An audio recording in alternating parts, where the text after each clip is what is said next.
In 1931, Al Capone wasn't afraid of bullets. He was afraid of 12 seats in a federal courtroom.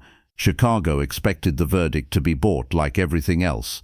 But as the trial opened, one quiet procedural move threatened to cut off Capone's greatest weapon, access. By 1931, Al Capone didn't just run Chicago's underworld, he ran Chicago's expectations. If a politician needed a favor, if a union vote needed help, if a nightclub needed a license, if a cop needed a payoff, or needed to look the other way, there was a familiar logic to it. Money moved, pressure followed, and the city's machinery quietly clicked into place.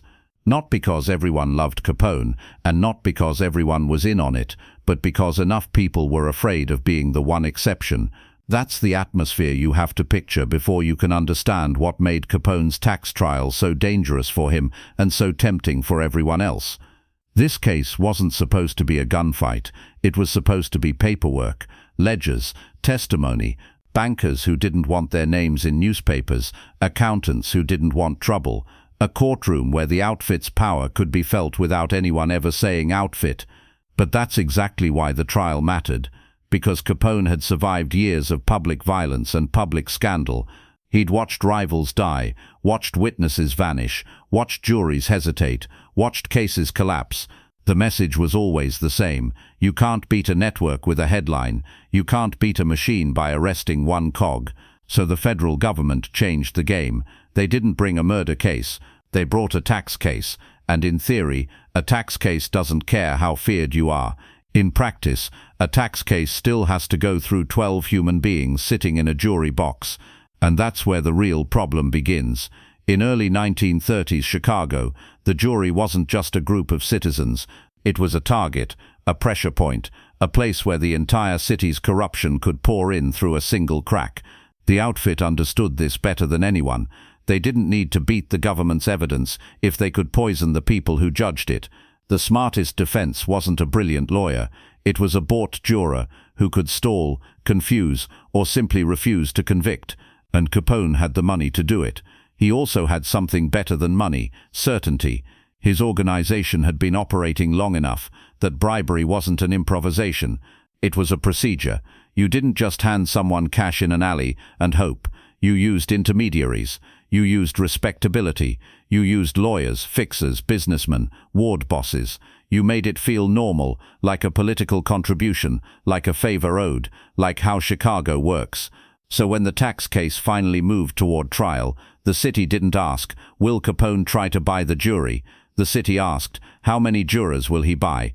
That wasn't cynicism, that was experience, because Capone's real power was never the trigger, it was the web.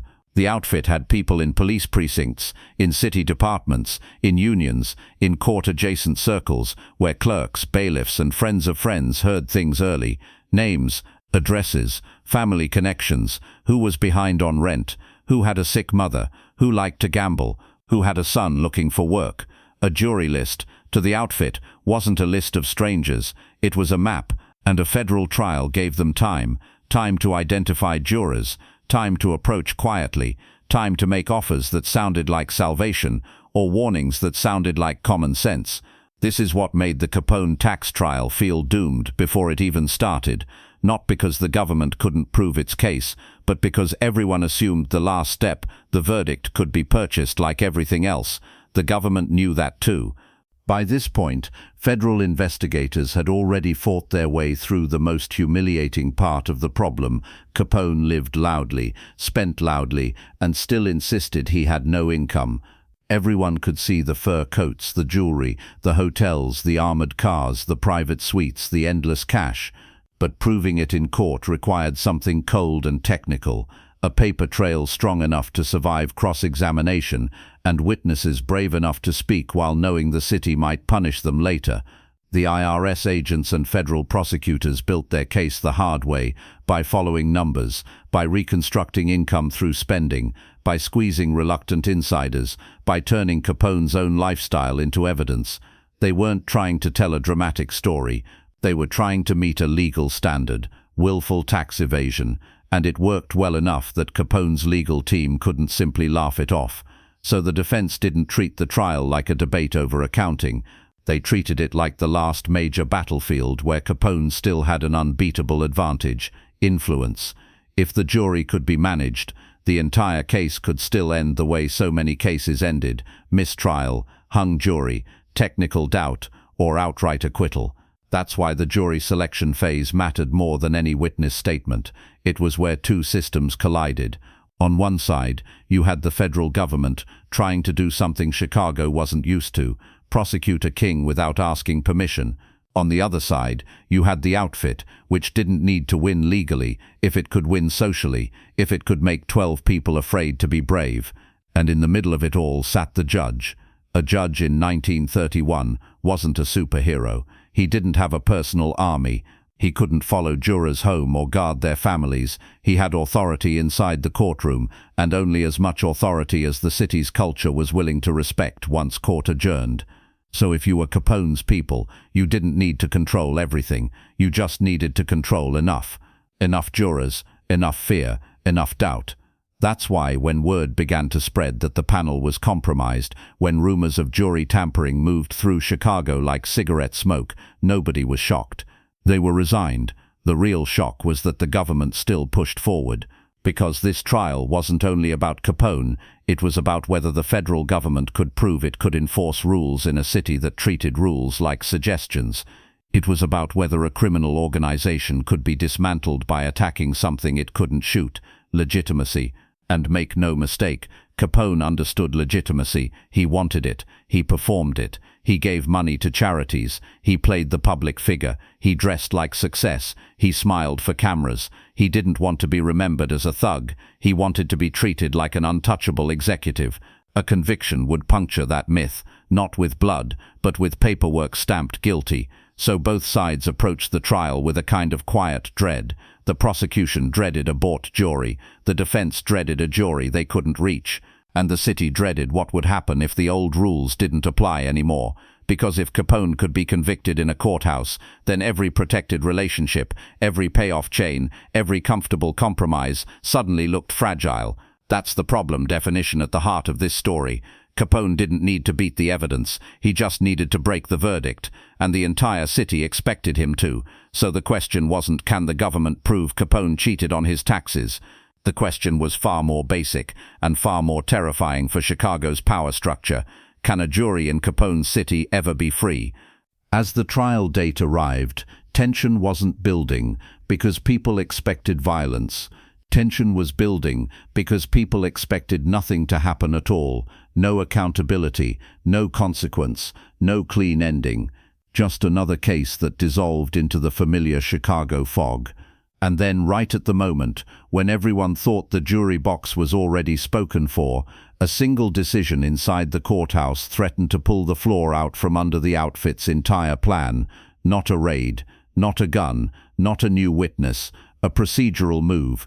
A move that forced Capone's people to confront something they hated more than cops: uncertainty. Because you can bribe what you can predict.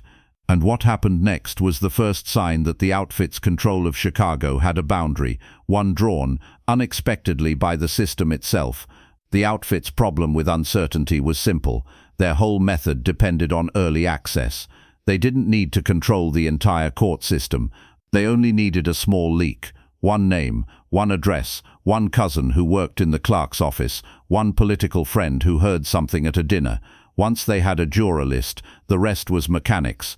A quiet visit, a helpful offer, a reminder that children walk to school, a promise that bills disappear if you just do one small thing. And in Capone's case, they acted like the list was already theirs. Men close to Capone treated jury tampering the way other people treated hiring an attorney. Not optional, not risky, just part of the process. Chicago juries had been bent before, state court juries especially, but even in federal court, the outfit believed it could reach what it needed to reach. Because Capone wasn't just wealthy, he was organized. His people didn't show up with a roll of cash and no plan. They had fixers whose entire job was to make money look like luck. They had intermediaries who could approach a juror without ever saying Capone's name. They had respectable faces who could deliver the same threat with a smile. So as the Capone tax trial moved from rumor to reality, the outfit did what it always did. It started preparing the ground, and the government started watching. Federal investigators had learned the hard way that Capone's organization wasn't most dangerous when it was violent. It was most dangerous when it was invisible, when it worked through ordinary people making ordinary choices for fear, for money, for survival. So they didn't just build the tax case, they built a parallel operation around the jury itself. They monitored whispers coming out of the courthouse. They leaned on informants.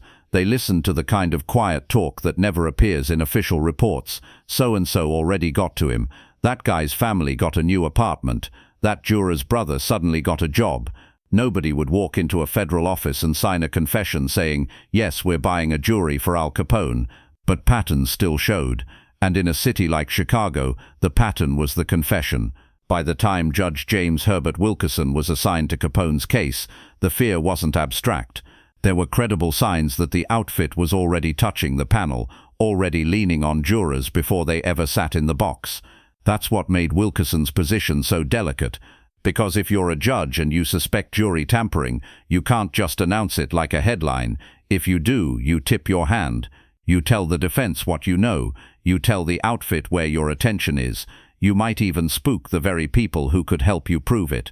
But if you do nothing, if you let a compromised jury sit, you risk the entire case dying in the only place that matters, the verdict room.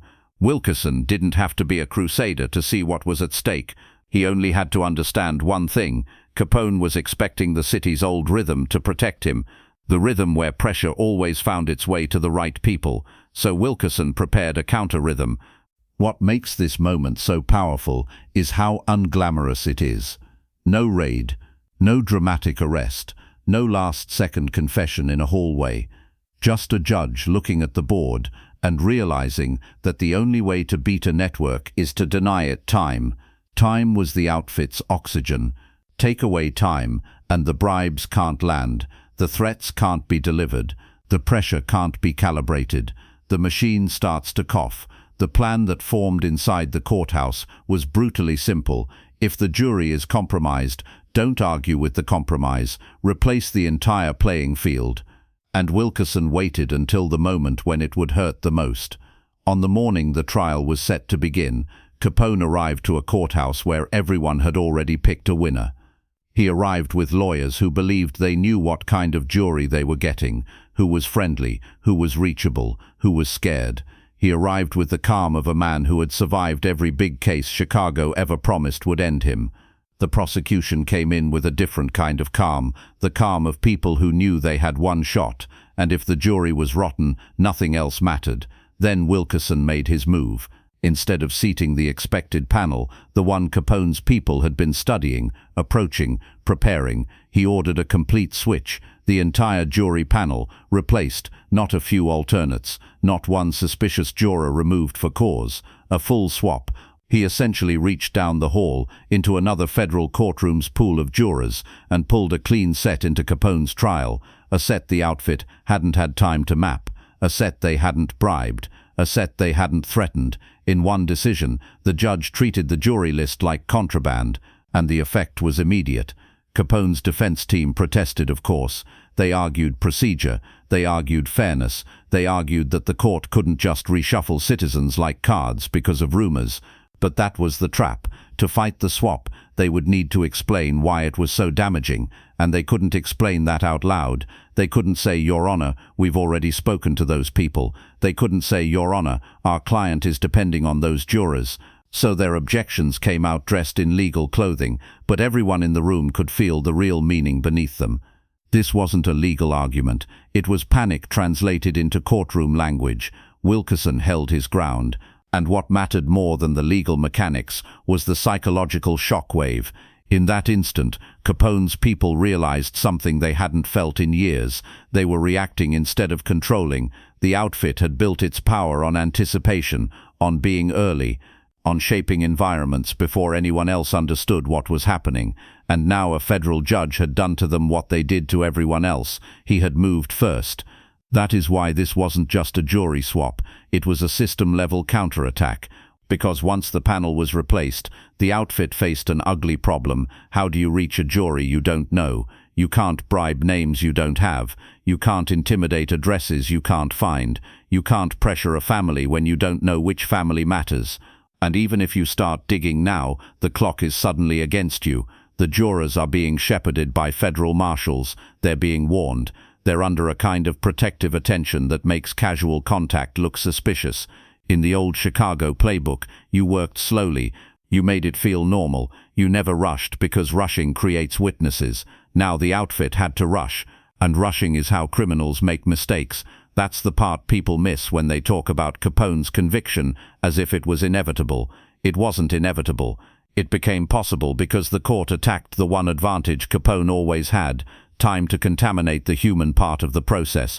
As the new jurors were seated, you can imagine the ripple through Capone's network outside the courthouse. Phones lighting up in offices and back rooms, men being sent to identify faces, someone trying to memorize a juror's profile, the way you'd memorize a license plate after a hit and run, too late to matter. But even identification wasn't enough.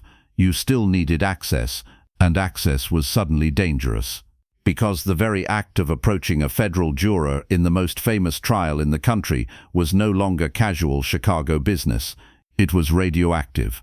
A bribe attempt now wasn't just another envelope. It was federal obstruction sitting in the open. So the outfit did what threatened networks often do. It hesitated. It argued internally. It searched for a safe move that didn't exist. And inside the courtroom, the trial began to feel different, less like a performance and more like a fight. The prosecution's strategy was cold-blooded in its simplicity. They didn't need to prove Capone killed anyone. They didn't need to untangle every rumor about bloodshed. They needed to show that Capone lived like a rich man while claiming to be a poor one. They brought in records.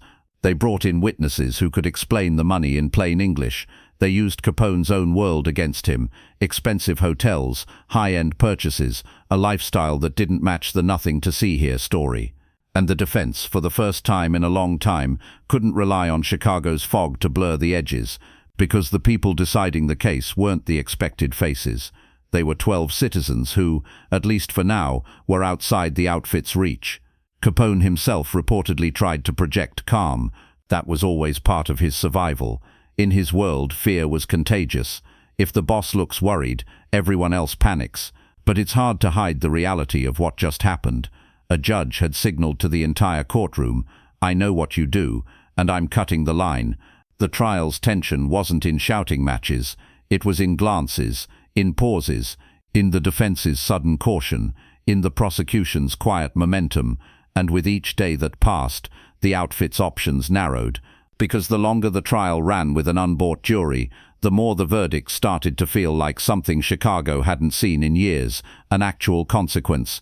That is when the panic moved from the courthouse into the wider network.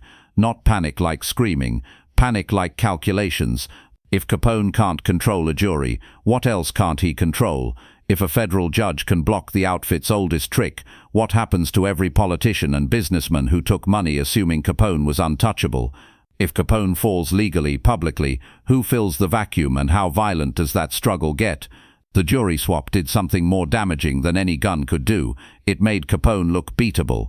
And in the underworld, looking beatable is the beginning of losing power. Because allies become cautious, rivals become brave, and the people who used to pay for protection start wondering if they should pay someone else. So while the prosecution kept stacking evidence and the defense tried to poke holes, Chicago's real story was happening in parallel, a criminal empire realizing that its influence had limits when it faced a system willing to move first. And as the case pushed forward toward its decisive moment, the question was no longer whether Capone's lawyers could outtalk the prosecutors. The question was whether the outfit could survive something it had never learned to fear, a courtroom it couldn't corrupt in time. Days passed, and the jury stayed in place. That alone was a kind of victory, because it meant the trial was no longer being fought in the shadows. It was being fought in the open, with evidence and credibility instead of favors and fear.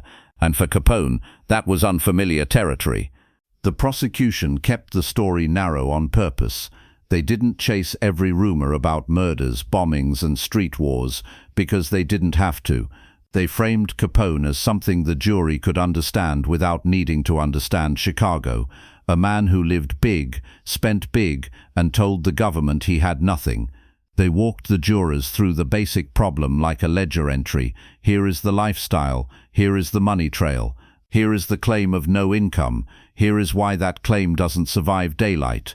The defense tried to push back with confusion, technicalities, doubt, the idea that everyone does it, the implication that Capone was being singled out. But the defense had lost its greatest weapon the moment the panel was swapped.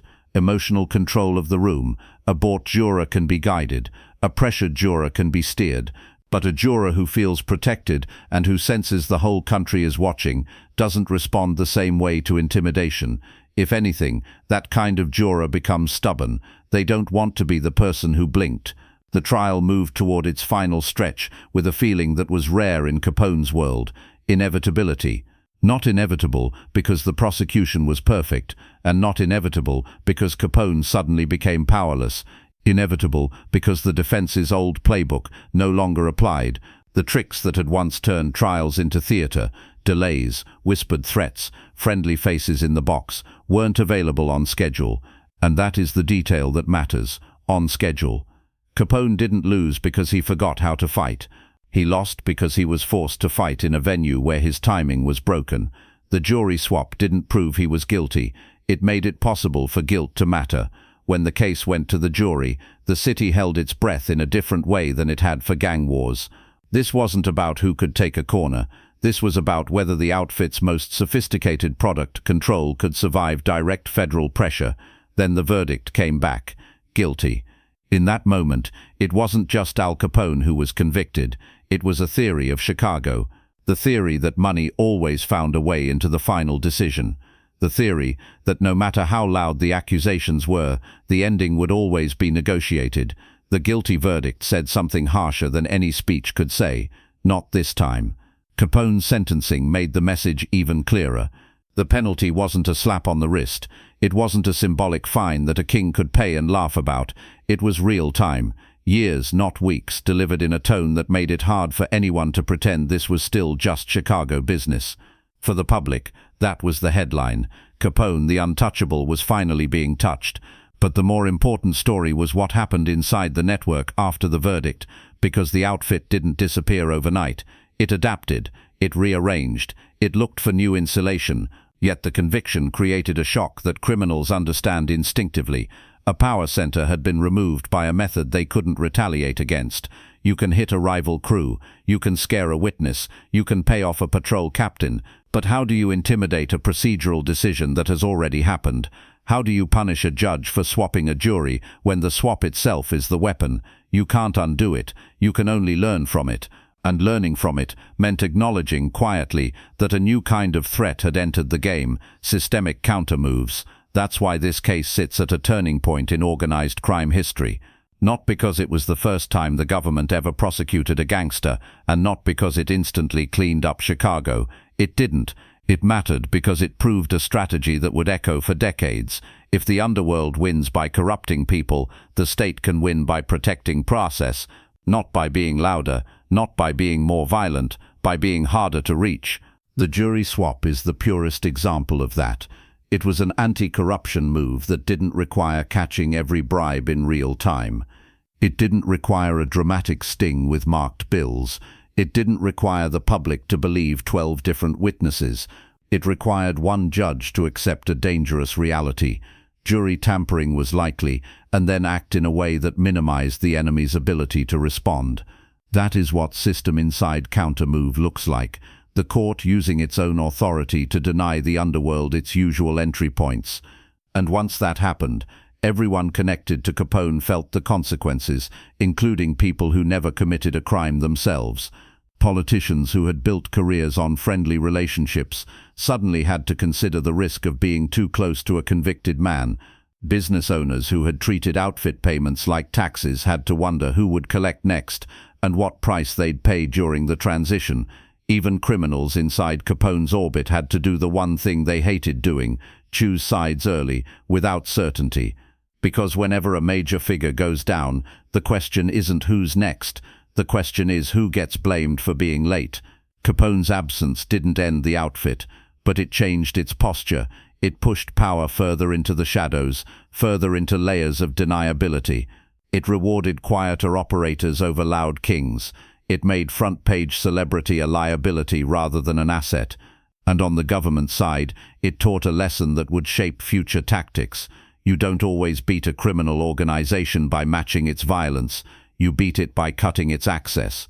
Capone had spent years building access to cops, to City Hall, to unions, to judges and juries through intermediaries.